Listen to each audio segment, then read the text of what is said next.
Hello दोस्तों, welcome back to voice lectures. भैया मैं वॉइस नहीं आपका स्वागत करता हूं वॉइस लेक्चर्स के एक और बेहतर वीडियो पे। दोस्तों, अगर आप कक्षा 12वीं के छात्र हो और आपने भी 2024 बोर्ड एग्जाम दिया हो और आपका भी पेपर कोड अगर दोस्तों यही है 346 SPB, तो दोस्तों आप अपने पेपर का सोल्यूशन देख लीजिए। दोस्तों, समझने का प्रयास करोगे तो देखो, सबसे पहले समाप्ति दी होती जैसे ये तो आपको पता ही होगा। और देखो डायरेक्ट आ जाते हैं अब हम। देखो दोस्तों, पहला प्रश्न क्या दिया था कि किसी भौतिक राशि के मात्रक वोल्ट पर मीटर और न्यूटन पर कूलाम दोनों किस भौतिक राशि के होते हैं? तो विद्युत क्षेत्र की तीव्रता के होते हैं। ठीक दोस्तों, किसके? विद्युत क्षेत्र की तीव्रता। अगला कहता है कि किसी शुद्ध प्रतिरोधक प्रत्यावर्ती परिपथ में विभव एवं धारा के बीच जो कालांतर होता है वो कितना होता है? भैया π/2, मतलब 90 डिग्री का होता है। दोस्तों, कितने डिग्री का? π/2 या 90 डिग्री का होता है। नेक्स्ट सवाल क्या कहता है कि पीएन संधि डायोड के पी सिरे को पृथ्वी से जोड़ दिया जाए और डायोड के एन सिरे को माइनस का 2.2 वोल्ट का विभव लगाने पर जो डायोड में होता है वो डायोड में चालन होने लगता है। दोस्तों, इसका क्या हो जाएगा? ये राइट आंसर हो जाएगा।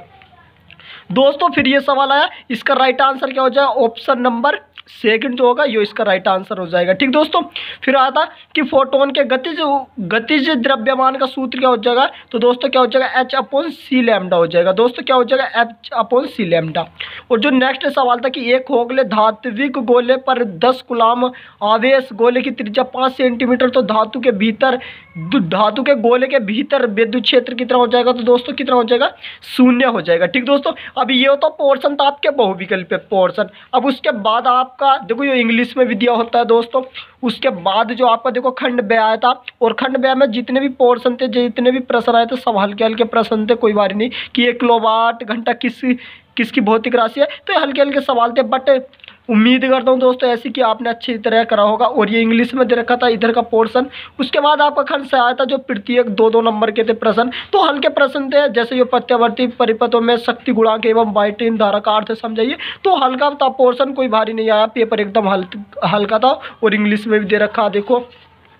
उसके बाद दोस्तों आपका खंड दे आया, और खंड दे के अंतर्गत भी आपसे मतलब इतना भारी पोर्शन कुछ नहीं आया दोस्तों, एकदम हलवा पेपर था। उम्मीद करता हूँ कि दोस्तों आपने करा होगा।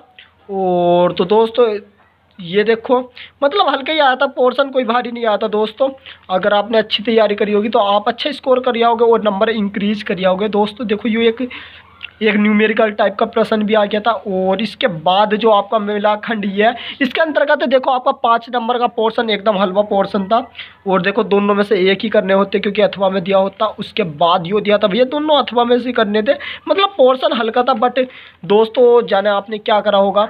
और जैसे यो अगर एकल छिल्ली से देखो, यो इम्पोर्टेंट था और यो शायद हमने बताया भी होगा दोस्तों, आपने जरूर करा होगा। और हाई गैंस का देखो, हाई गैंस का तो इम्पोर्टेंट था, यो तो आपने रट लिया होगा। देखो कितने 5 नंबर का आप करे भी होंगे।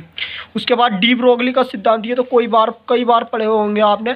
पीएन संधि डाउट पा गया तो संबंधित। बस दोस्तों इसी के साथ आपका जो पेपर वो डी एंड हो जाता है। मतलब हल्का पोर्शन था, कोई भारी पोर्शन नहीं था। उम्मीद और आशा करता हूँ दोस्तों आपने अच्छी तरीके से अपना पेपर अटेंड किया होगा। ठीक दोस्तों, तो दोस्तों मिलते हैं ऐसी ही केमिस्ट्री के पेपर के साथ। तब तक के लिए जय हिंद। ठीक दोस्तों।